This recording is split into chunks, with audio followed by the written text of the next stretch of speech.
वर्षा के जल को पीना स्वाभाविक रूप से असुरक्षित नहीं है, यदि वो पूरी तरह से स्वच्छ हो। वास्तव में दुनिया भर के कई समुदाय पानी के प्राथमिक स्रोत के रूप में वर्षा जल पर ही निर्भर करते हैं। लेकिन ये भी सही है कि सभी वर्षा का जल पीने के लिए सुरक्षित नहीं होता। अनेक पर्यावरणीय और भौतिक कारक वर्षा के स्वच्छ और ताजा जल को संभावित स्वास्थ्य खतरे में बदल सकते हैं। इसमें हानिकारक परजीवी, जीवाणु और विषाणु मौजूद हो सकते हैं, जो कि विभिन्न बीमारियों को जन्म देते हैं। वहीं अत्यधिक प्रदूषण वाले क्षेत्रों में वर्षा का पानी प्रदूषकों जैसे कि पशुओं का मल या फिर भारी धातु के संपर्क में आ जाता है और पीने योग्य नहीं रहता। इसलिए वर्षा के जल को इकट्ठा कर इसे पीना तब तक उचित नहीं है जब तक कि ये निश्चित ना हो कि ये पीने के लिए 100% स्वच्छ है।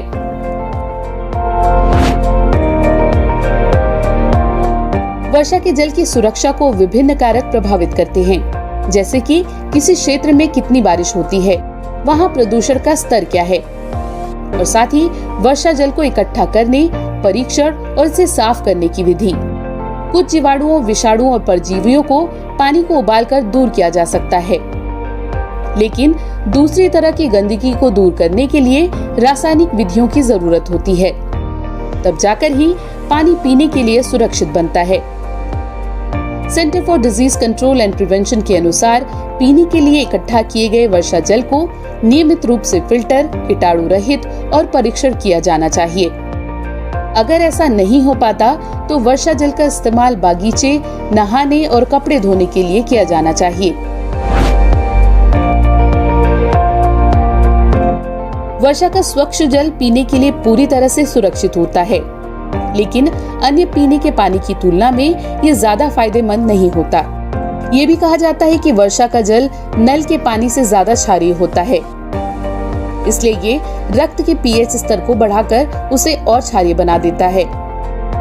लेकिन ऐसा नहीं होता। जो भी पानी हम पीते हैं या खाना जो हम खाते हैं, कोई भी रक्त के पीएच स्तर में बदलाव नहीं करता।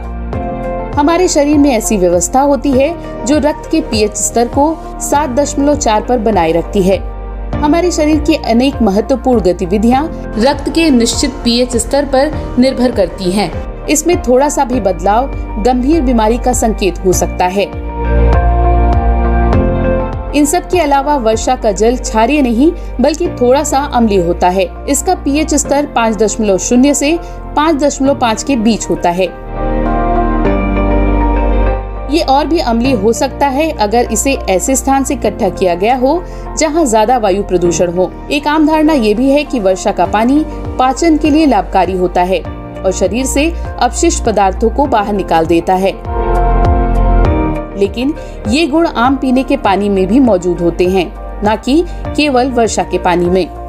स्वच्छ पेयजल की अपेक्षा वर्षा जल स्वास्थ्य के लिए लाभकारी होता है, ये अभी तक साबित नहीं हुआ है। इसलिए जल वही पीना चाहिए जो कि पूरी तरह से स्वच्छ हो, फिर चाहे स्रोत कोई भी हो।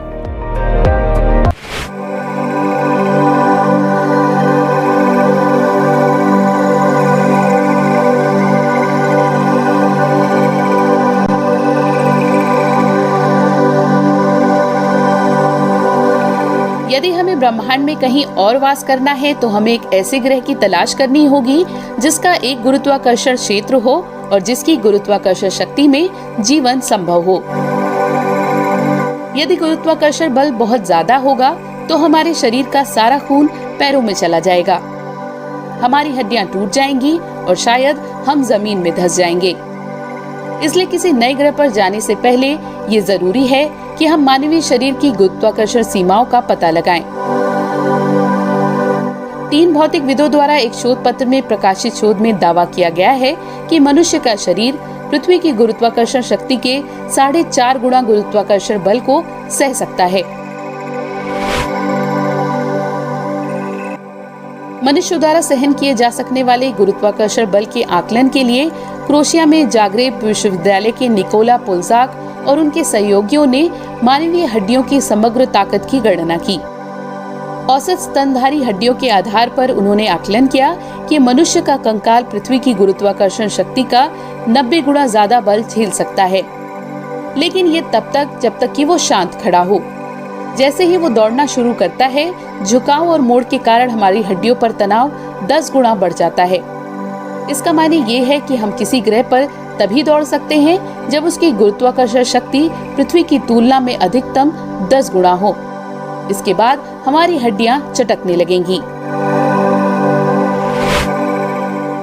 गुरुत्वाकर्षण शक्ति की अधिकतम सीमा जिस पर हम कदम उठा सकते हैं, उसके लिए वैज्ञानिकों के दल ने एक आइसलैंडिक स्ट्रॉन्गमैन का रुख किया, जो अपनी पीठ पर 1430 पाउंड के लट उठाकर 5 कदम चला था और जिसने 1000 साल पुराने रिकॉर्ड को तोड़ा था। पुलजाक के मुताबिक स्ट्रॉन्गमैन का पैर तुलना करने के लिए अच्छा है, क्योंकि एक मजबूत ग्रेविटेशनल फील्ड में आपके पैर और महत्वपूर्ण मांसपेशियों पर भार वैसा ही महसूस होता है जैसे अपने कंधों पर भारी बोझ उठाया हो। स्ट्रॉन्गमैन के वजन और लट के वजन के आधार पर शोधकर्ताओं ने आकलन किया कि ये पहलवान अभी भी पृथ्वी से 4.6 गुना अधिक के गुरुत्व वाले एक्सोप्लैनेट पर कुछ कदम चल सकता है। हालांकि स्ट्रॉन्गमैन कोई आम आदमी नहीं है। वो 6.9 फीट लंबा, 400 पाउंड से ज्यादा वजन वाला व्यक्ति है, जो 2018 में अर्नोल्ड स्ट्रॉन्गमैन क्लासिक जीतने वाला पहला एथलीट बना। शोधकर्ताओं ने आकलन किया है कि एक औसत इंसान के संदर्भ में पृथ्वी के गुरुत्वाकर्षण की तुलना में 3 से 4 गुना अधिक गुरुत्वाकर्षण वाले एक्सोप्लैनेट को लक्ष्य बनाना ज्यादा व्यवहारिक होगा।